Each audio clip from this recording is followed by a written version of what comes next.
giving you the insider takes and the big picture view on the Dawgs. This is On the Beat, presented by Ingles with DawgNation insider Mike Griffith and Cody Chaffins.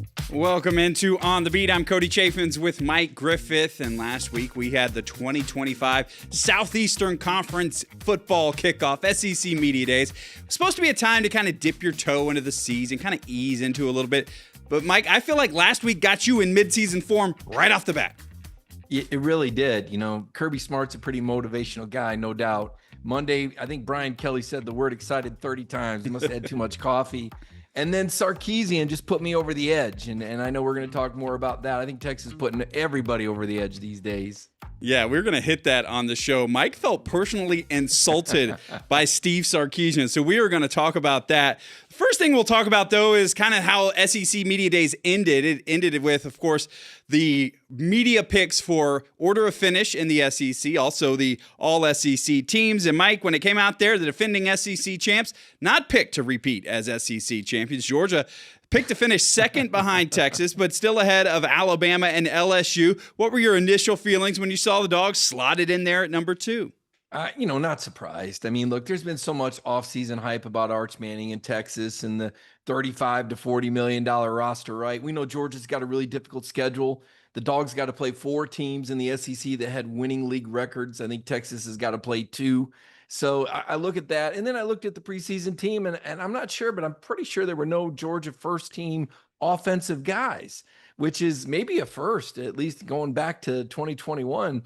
It's been a minute since you could say that Georgia lacked star power anywhere on them, not even on the offensive line. So, that being the case, and yet still there's Georgia number 2, because nobody really wants to pick against Kirby Smart, and nobody really wants to be that guy saying he's going to have a big downfall and a fall off. So not really surprised when you look at the Texas schedule why they would be picked number 1 in the league. And I will admit, when mine picked mine, I said Georgia may beat them head-to-head, especially in an SEC championship game. But when you look at the schedule, it just shapes up better if you're Texas. You can't be mad about that. Now, you mentioned the all-SEC teams. First-team offense, Lenore Seller's going to get it. I'm fine with that. No problem there.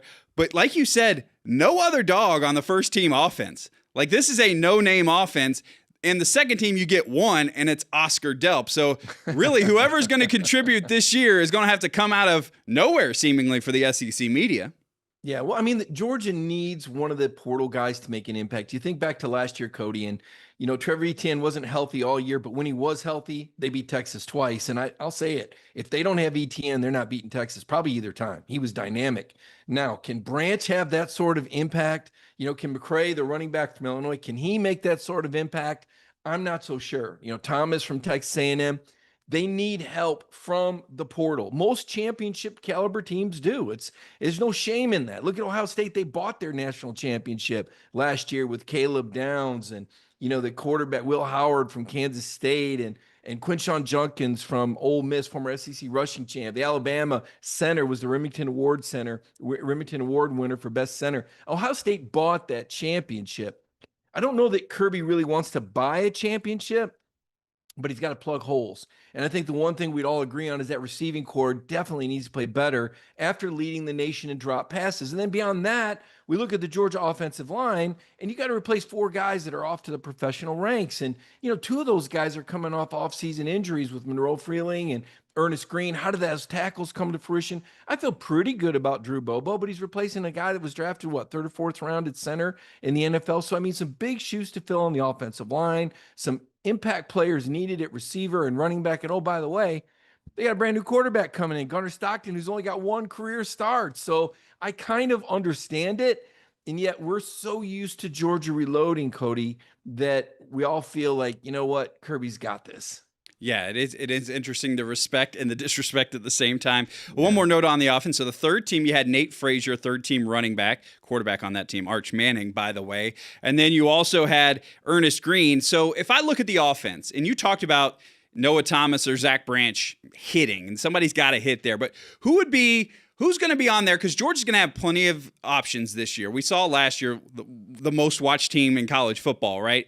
Or right up there with them. Georgia's going to have a lot of those games again. They're going to be able to show off in front of everybody. So these are going to become household names.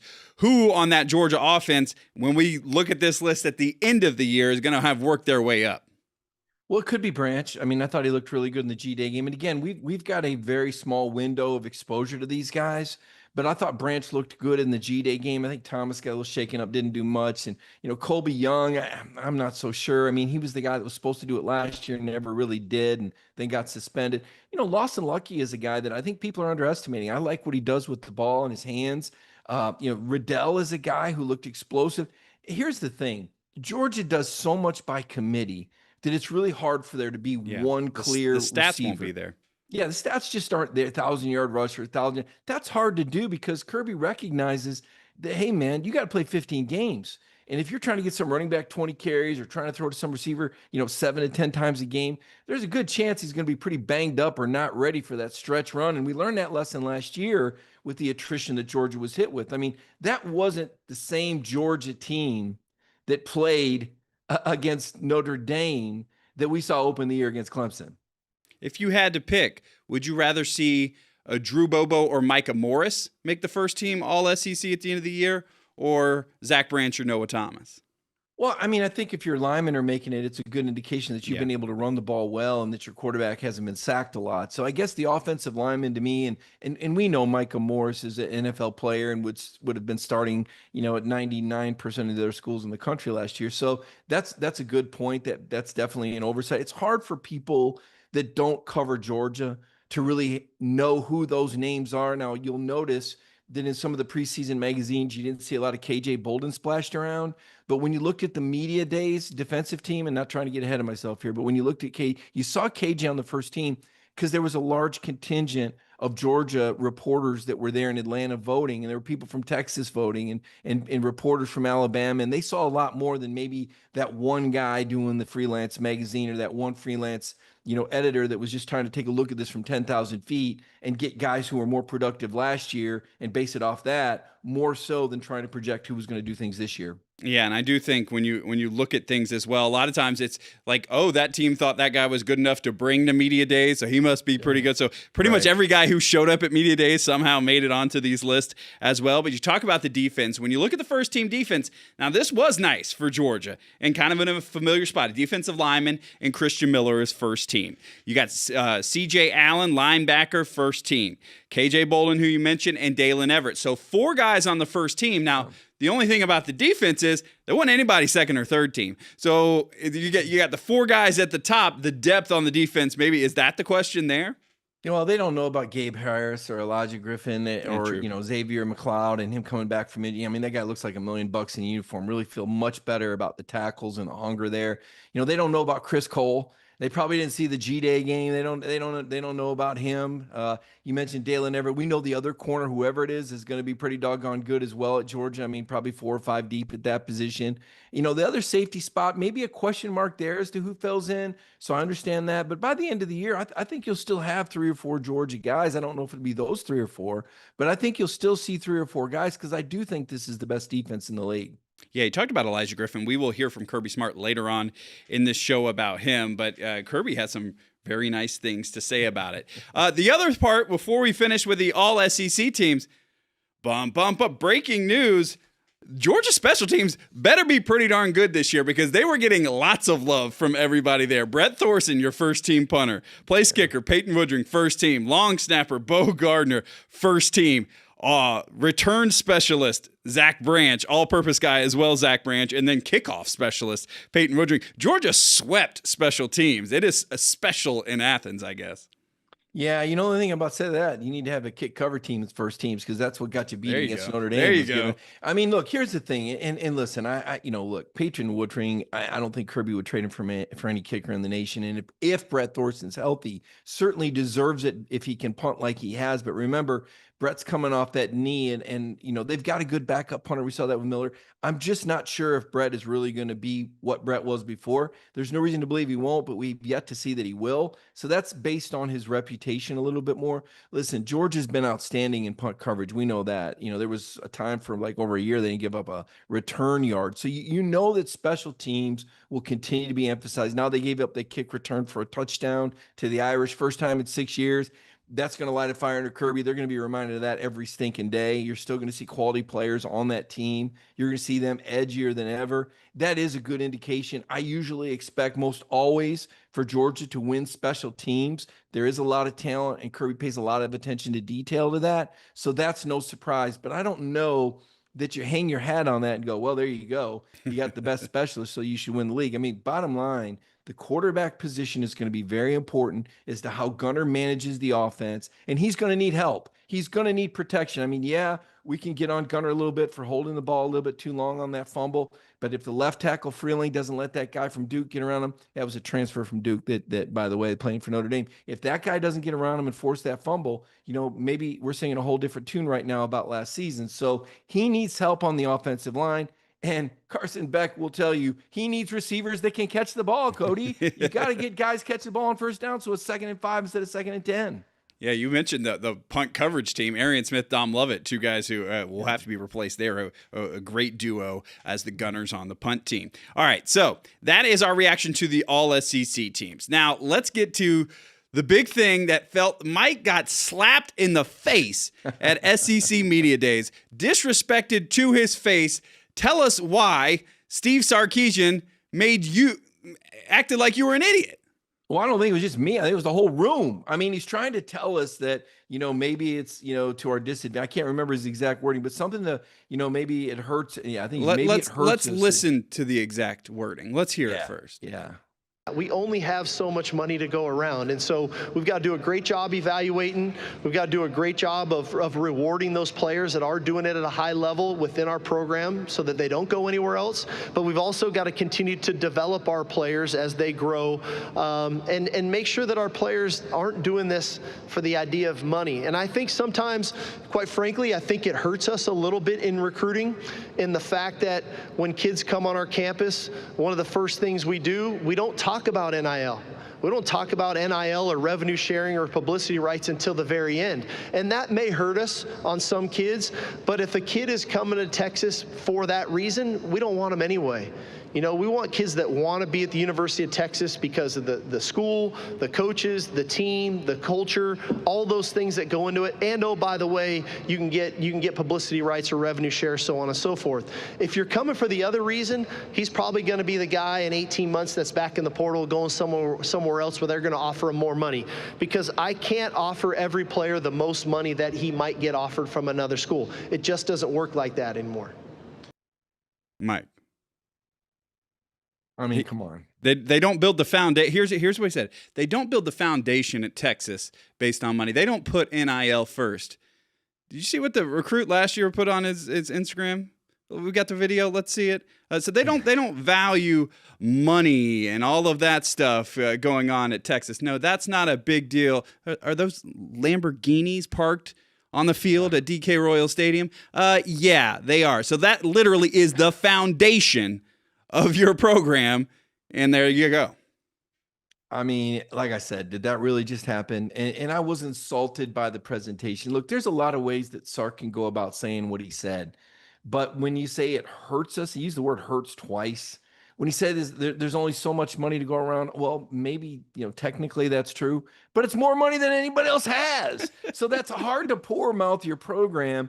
And as I said, I mean, Steve Sarkeesian playing sympathetic figure. Look, he's slick, but he ain't that slick. I mean, the bottom line is Texas has a ton of money, and they are winning a lot of their recruiting battles based on the paychecks that the players are getting. And if all things were equal, then we can understand that. But when you take a look at the national championships recently from Georgia, when you take a look at the players that are turned out into the NFL from Georgia, when you look at the head-to-head result, I mean, Georgia won not once but twice. Not only did they win at DKR in Austin by double digits, by the way, the most lopsided loss by a number one team at home since 1982, but then they beat them with their backup quarterback coming from behind on a neutral field. So Georgia clearly the supreme program. All things being equal, Kirby Smart definitely definitely doing a better job. So what tilts the scale?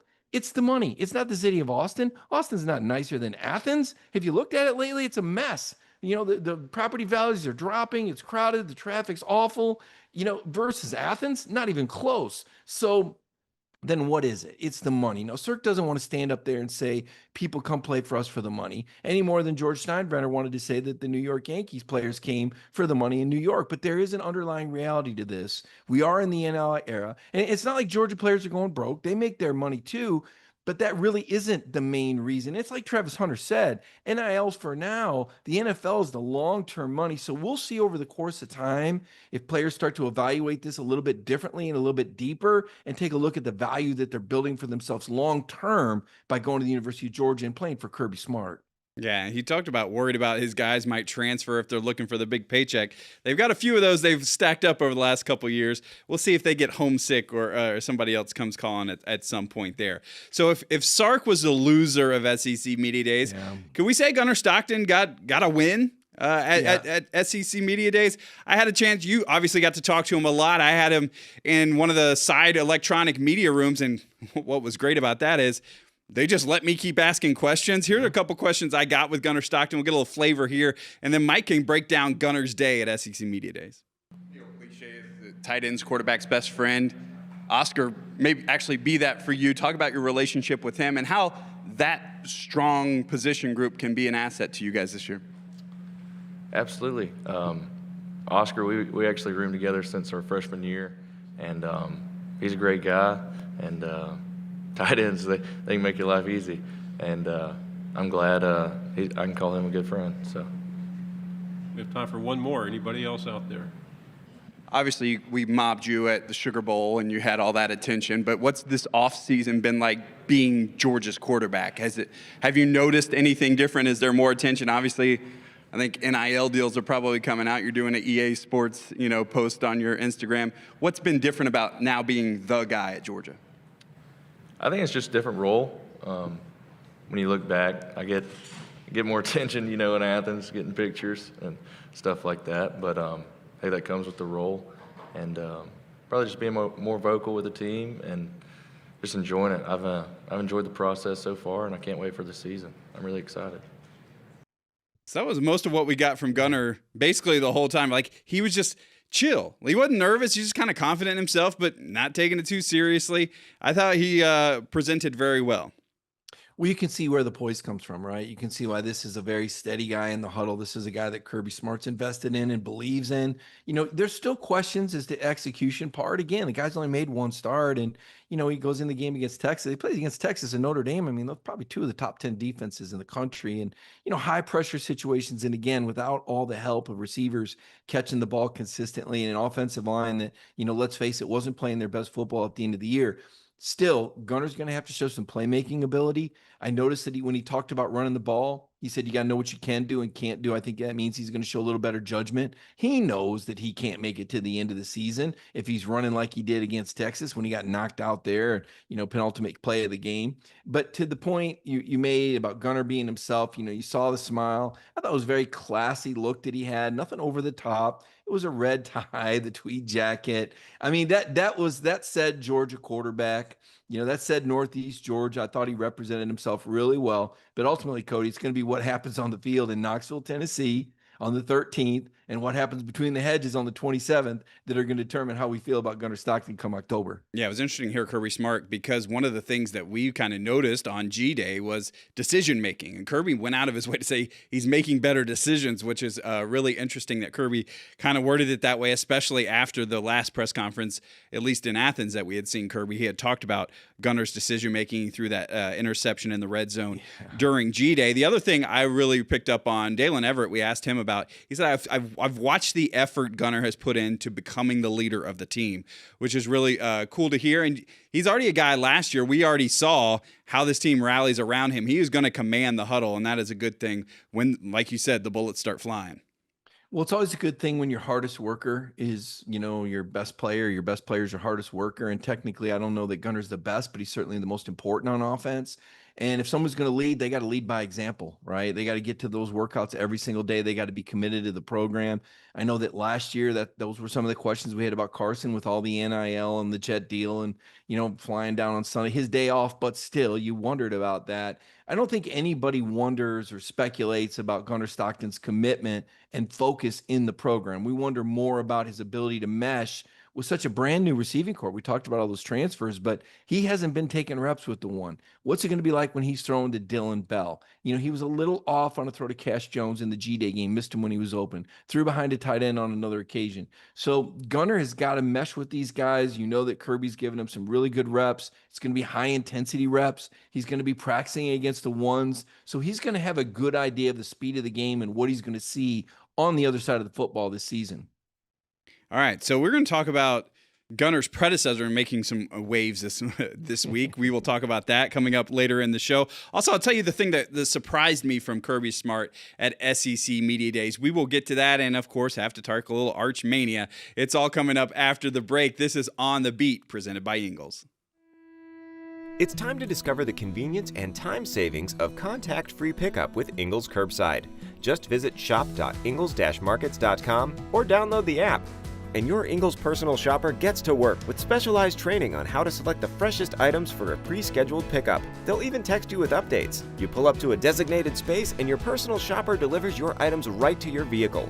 Fresh, fast, and affordable. It's all in the bag. Ingles. Low prices. Love the savings. Appreciate Ingles being a part of the program each and every week here on the Beat. SEC Media Days this week. Mike, you and I have covered a lot of these. I'm almost at 2 decades of covering these. You've covered it even longer than that. So I think going in, we knew a lot of what to expect out of Media Days. Some of the questions that are going to be asked, some of the answers that are going to be given, how things are going to go. Well, there was one thing with Kirby Smart that did kind of shock me last week, and that was his willingness to open up at least a little bit about Georgia's 5-star freshman Elijah Griffin. I expected questions to come about it. I expect Kirby to kind of dodge and weave them a little bit and not build anything up, but it was interesting. He answered straight on a question about Elijah Griffin, which may say more than even what the answer says, but first we'll let you hear his answer. Elijah has been great, man. He had a great spring. He works really hard. He's one of those kids that you don't really have to tell him something twice. You tell him once, he gets it right. Yes or no, sir kid.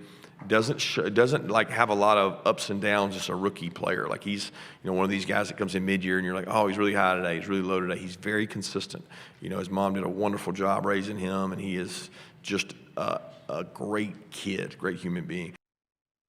Now, for a long time, Kirby Smart's always had where he just doesn't let freshmen talk to the media. That's understandable. But Kirby, a lot of times, also won't talk about those freshmen, even when directly asked in press conferences. So the fact that he went out his way to talk about Elijah Griffin, say what he likes about him, he's not too high, not too low, and he had a great spring, according to Kirby Smart, tells you a lot about maybe what he thinks about Elijah Griffin and maybe what that role could be this year. Yeah, no doubt. Special player. I mean, those qualities he was talking about, those are all the marks of great players. And there's a lot of same things we heard about, Jordan Davis when he came in, that this was a steady guy that was constantly getting better. Now Jordan had to lose some weight and had a little ways to go. He was still a freshman All-American, but Griffin has a different look. He's a different kind of player than Jalen Carter, right? He's a little bit more on the speed, I think, than Jalen was just raw power. But I expect him to have a Jalen Carter type of impact. Even though he won't do it the same way, he'll do it from different places. But I think Kirby recognizes, hey, this is a guy that's a leader. When a guy's working hard every single day, it doesn't matter what class you are. And you've heard Kirby say that if you're good enough, you're going to play. He's also a high dollar guy. He's a guy that's getting paid a lot of money. And even though I don't think it's a big disruptor in the Georgia locker room, I think this has been going on now for a while. They know who the guys are that are making money. I think Griffin is living up to that. And I think it's important that the head coach lets everyone know that, hey, I recognize this. So when people say, oh, well, Kirby just says this to say this, he really doesn't do that. That's really not Kirby. I know that a lot of people dismissed it in the spring when he was complaining about freshmen and he was complaining about kids not being coached up. He meant what he was saying. He was putting them on notice that, guys, this ain't good enough. This ain't the standard. You're elite or you're not. They were not elite at the start of spring drills. The head coach needed to call them out They responded. The work ethic came around, and Griffin was a big reason why. I think he's a reason that a lot of Georgia fans are excited about the future, because you can see this guy being a dominator, maybe even beyond Michael Williams. I mean, you could be talking about a guy that could eventually be a number 2, 1, or 3 draft pick overall. Yeah, and when you look at this year and you look at some of the losses on the defensive line and just the way that position plays anyway, there's going to be, 3 groups of guys who are rolling in. He's going to play, and he's going to I guess now I expect him to play maybe even a little more than I expected beforehand. It would be nice to see him in there and kind of establish a role for himself early this season.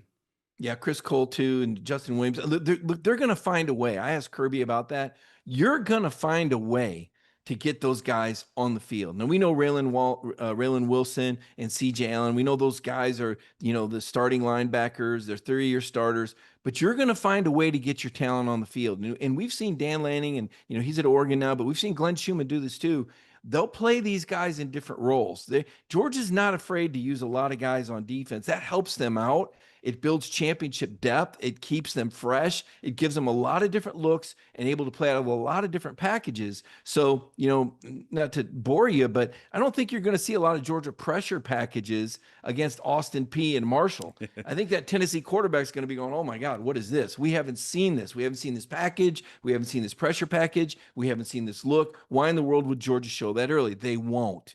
And again, not to disappoint you, but those first 2 games ain't going to be nothing to write home about. Might be lopsided just on Georgia power. They're going to run that football. They're going to stop the run. They're going to try to shut out both of those teams, 50-50 that they do in each game. But they're really going to be saving their bag of tricks for the Tennessee Vols on September 13th in Neyland Stadium. Yeah, Marshall, by the way, the defending Sun Belt champions last year, now picked to finish 6th in their division, just above Georgia State is 7th there. So Marshall, not the same Marshall that we saw a year ago. And the other big point about this that I think is very important, you mentioned it, if you're going to start paying guys, and especially young guys, a lot of money, you got to hit on those. And at least so far, and obviously we have to see what happens when he gets on the field, that seems like a hit. And that's very important this day and age. You only got, if you're going to have a cap and you only have so much money to spend, if you're going to put it out there for a 5-star guy, he's got to hit.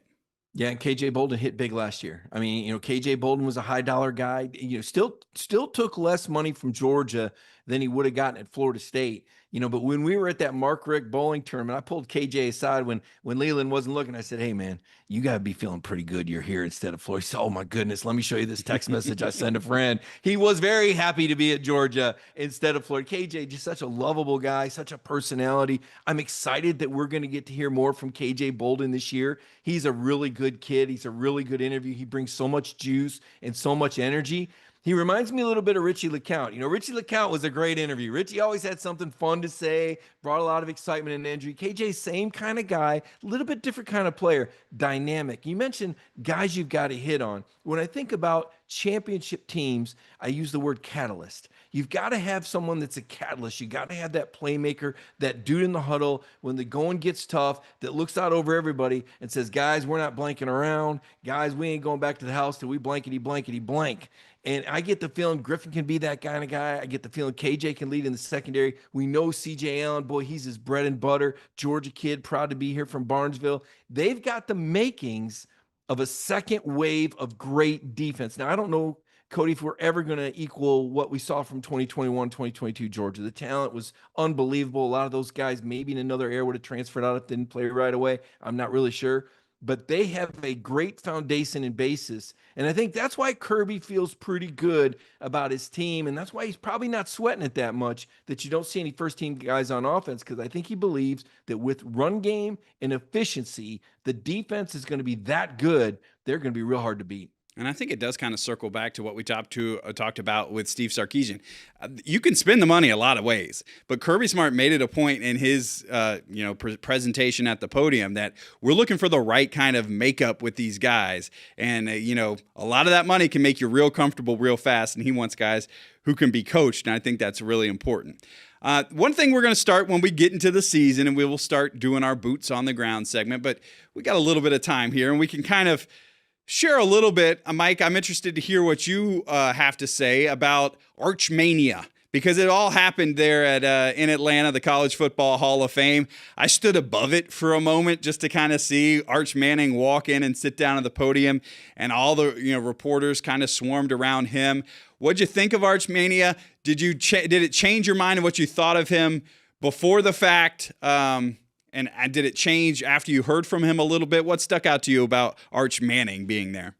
Well, first and foremost, you got to understand that everything about him is planned, right down to the suit. There was a story out about how they went out into New Orleans the night before to make sure they gave him not suit, but the outfit, to give him the perfect outfit. There he is. There's the student athlete, the khakis, the striped tie, nothing over the top, nothing flashy. You don't see any jewelry. You don't see some, $10,000 watch on his wrist. Look, they want Arch to have as much of a college experience as possible, which seems awful far-fetched considering his value, the third-generation legacy guy.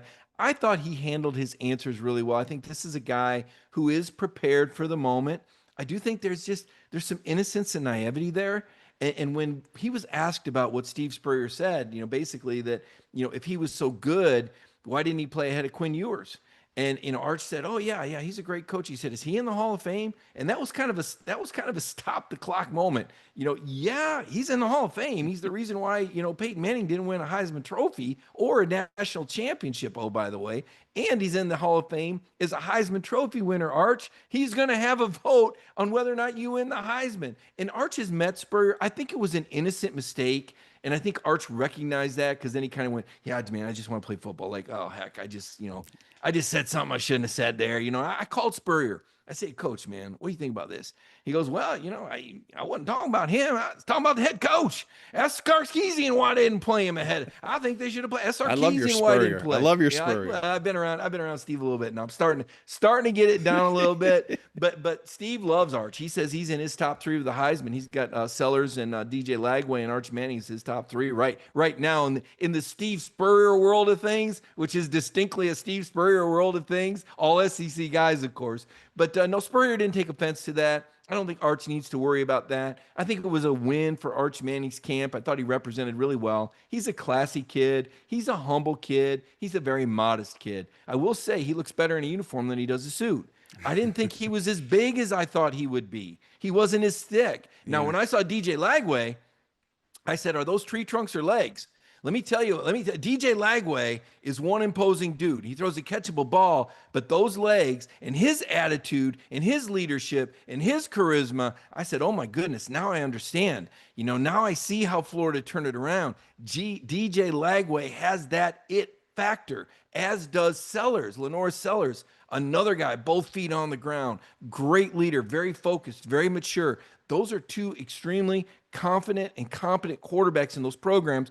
But do they have enough around? I'm not sure they do. So that's why I say you look at the SEC, Cody, and everybody's got a little something that you wonder about. And now it's just a matter of how those coaches go about fixing it and how those teams play during the course of the season. It seems like a great year for SEC quarterbacks. You start at the top and you talk about Lenore Sellers. You've got Garrett Nussmeier coming back for LSU. And then you work your way. Diego Pavia coming back. I thought was really impressive at SEC Media Days. And then guys like at the end, Taylon Green from Arkansas, who's getting a lot of NFL buzz right now. John Mateer, who kind of burst on the scene for Oklahoma. Here he comes, excited to see what he can do. So seems like a really fun year of SEC quarterbacks. And it's, the sport is kind of personality driven. A lot of personalities right there. A lot of, Georgia never gets love because nobody likes to talk about defensive players, but everybody likes to talk about quarterbacks. You got a lot of them to talk about this year. Yeah, you do. And we won't have to wait very long to talk. I mean, now typically Georgia plays a really tough opener. We've seen them play Oregon. We've seen them play Clemson. Thank goodness, take a deep breath that you don't have one of those games early, because we know Gunner's got to settle in with those receivers. We talked about it. But Nussmeier and LSU got to play in the other Death Valley in Clemson against Cade Klubnik. And this is a guy that's a Heisman Trophy. We watched Georgia turn him into meat a year ago, by the way. I'm having a hard time swallowing that he could be that much better. But maybe he will. I like Dabo. I love the continuity. Clemson's got 3 or 4 projected first-rounders, an awesome defense. We're going to find out about LSU really early. And if they lose that game, oh my goodness, can you believe? I believe, Cody, that would be 4 straight season opening losses for Brian Kelly. Mm-hmm. Yeah, that turns the heat up fast. That can change the locker room. That's a really big game for LSU. You mentioned Mateer. He's got Michigan at home in week 2. Now, I don't know what to expect. Certainly Michigan's got to be better than they were during the regular season last year. They got beat by Indiana, for goodness sakes. I know they beat Ohio State, but they always do that. But when Michigan goes to Oklahoma in week 2, that's a really, really big game for Brent Venables and the Sooners and John Mateer. And, you don't forget, Auburn's got a quarterback that just 2 years ago was the number 3 overall recruit in the country. And does Hugh Freeze have reason to be out there golfing and feeling good about things? I've heard their receivers are great. I think Auburn's got a nasty defense. They catch Georgia under the lights at home.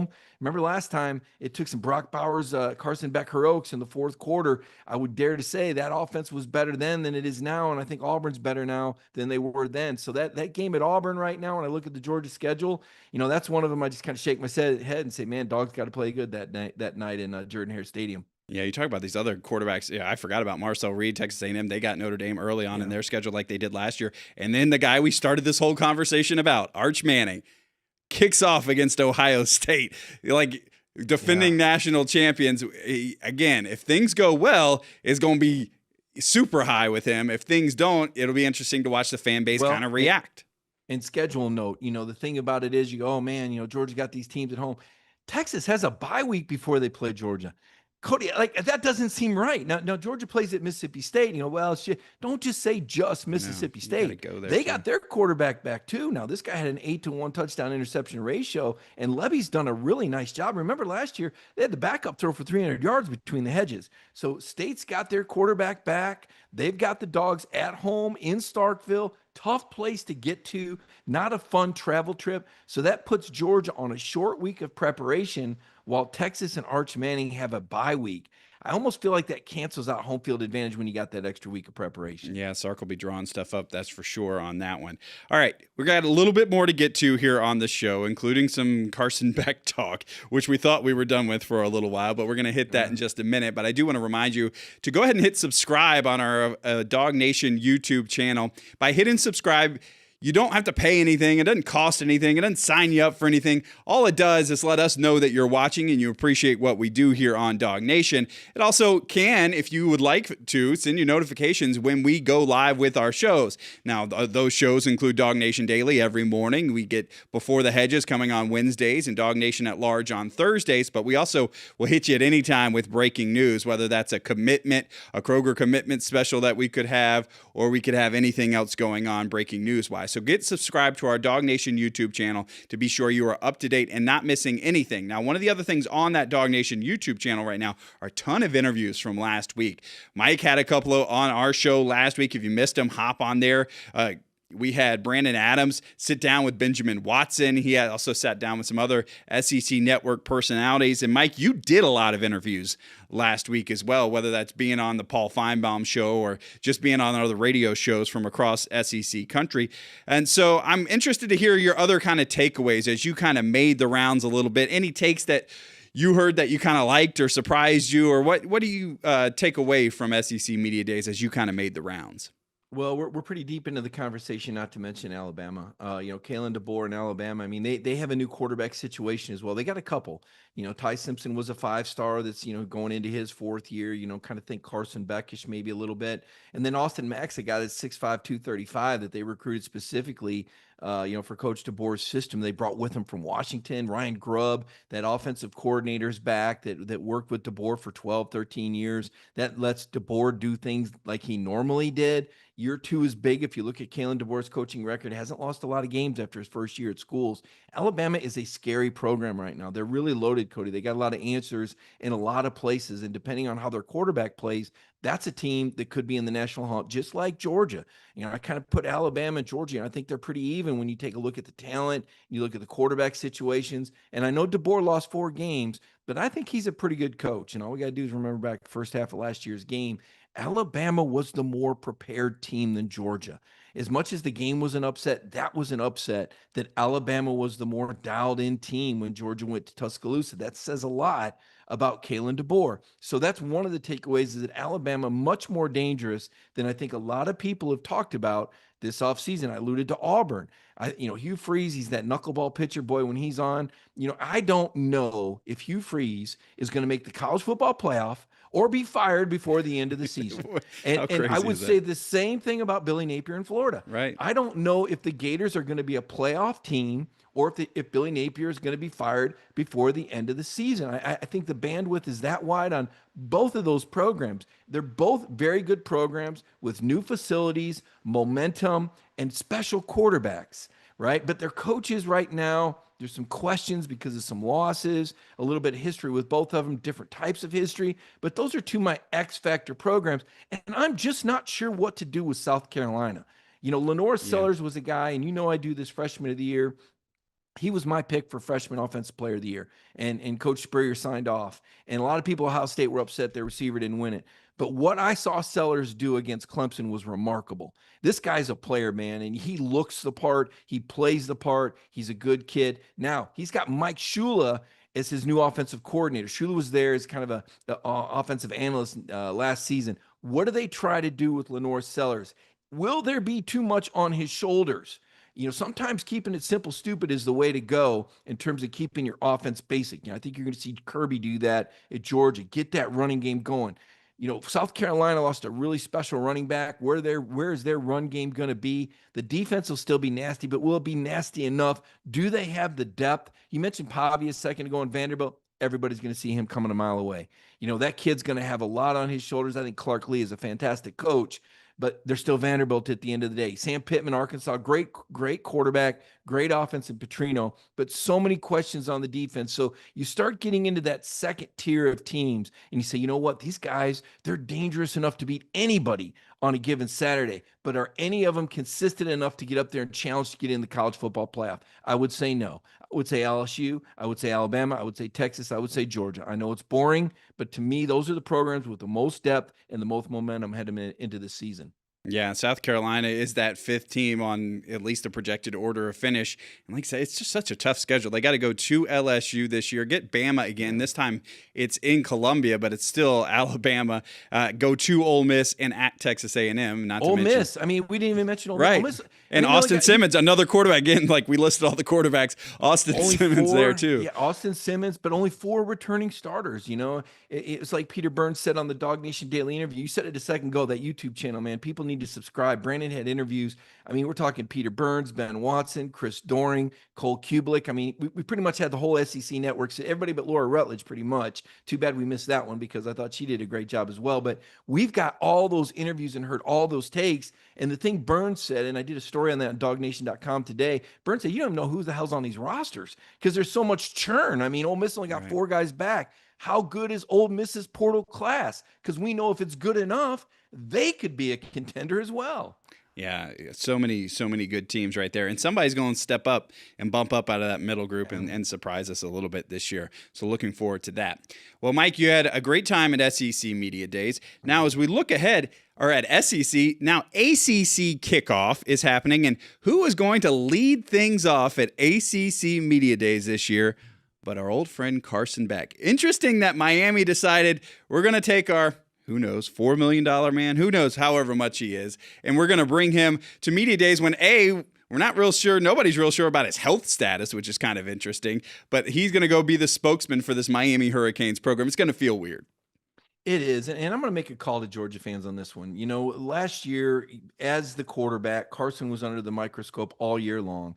And if he's going to be honest, I think he knows he made a mistake with his Instagram account. I think he knows that he kind of became the poster child for NIL with flashing some of that money. Maybe that was part of the sponsor deals. I think he knows that. But when you get right down to it, I thought Carson Beck was an awful good quarterback, and he's a guy that spent 5 years at the University of Georgia. He didn't embarrass you with any off-field acts. He wasn't chugging no whiskey. He wasn't getting no, driving infractions. I mean, he's a pretty good kid.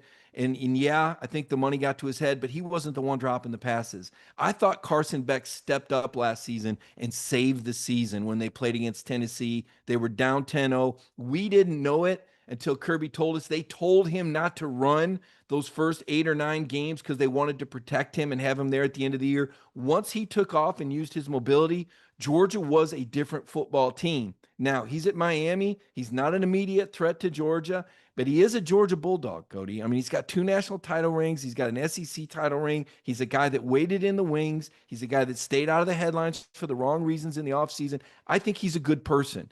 I hope he has success. He's lived a lot of life in a reality TV kind of way. We've seen it all live out on Instagram, the girlfriend, the Lamborghinis, the car stolen. And he hasn't let it faze him.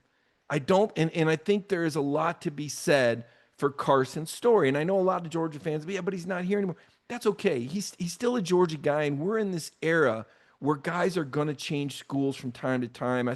Remember a few years ago, Jermaine Johnson checked in for a year here. He came in from a JUCO. He did a fantastic job in 2020. He was dynamic. In fact, I believe he ended up being the ACC Defensive Player of the Year at Florida State. Yeah. When he went to Media Day the next year, DawgNation was there to cover it, just like we'll be there to cover Carson when he's at ACC Media Day this year. And Jermaine Johnson said, hey, man, those are my dogs. I'm pulling for Georgia. I'm a Georgia Bull. I'm a Florida State Seminole now, but I'm a Georgia Bulldog, and I loved what I got from that experience. I just wanted something different. Carson Beck put 5 years into Athens, Georgia. He gave you what he had. He did not go down without a fight. He had to be knocked out, and in fact, came back in with one arm and made the handoff. So I hope Georgia fans are getting this right. I hope they don't try to vilify Carson Beck. To me, this is a guy that's gone through a lot of trials and tribulations. He's never dogged Georgia. He's never said a bad word. He's never really been a bad teammate. It's not, maybe he wasn't the most vocal guy, but I think that's just his nature. In fact, his gunner's not the most vocal guy either. So I'm pulling for Carson Beck because I think he's a good person, but I do think he fell into a lot of trappings last year through a lot of that NIL money temptation. I think he turned into the poster child for NIL, and it'll be interesting to see how he's grown from that and how he fares in the ACC. Yeah, I'm excited to see how open he'll be about talking about some of that as he goes there to ACC Media Days. And we've talked so much about quarterbacks being tested right off the bat. Well, Miami opens the season at Hard Rock Stadium with Notre Dame, no less. They also got Florida. I think Dog fans are definitely going to be pulling for him as he takes on Florida one more time. They go to FSU, but then once you get in the ACC schedule, it looks like he could be cleaning up a little bit. He could light it up, and it wouldn't hurt Georgia to have a guy that goes high in the draft at quarterback. At the end of the day, Carson really, what was he, 24-3 at Georgia? I mean, maybe not his best game against Alabama in the SEC title game a couple years ago. Certainly wasn't having a good first half this year.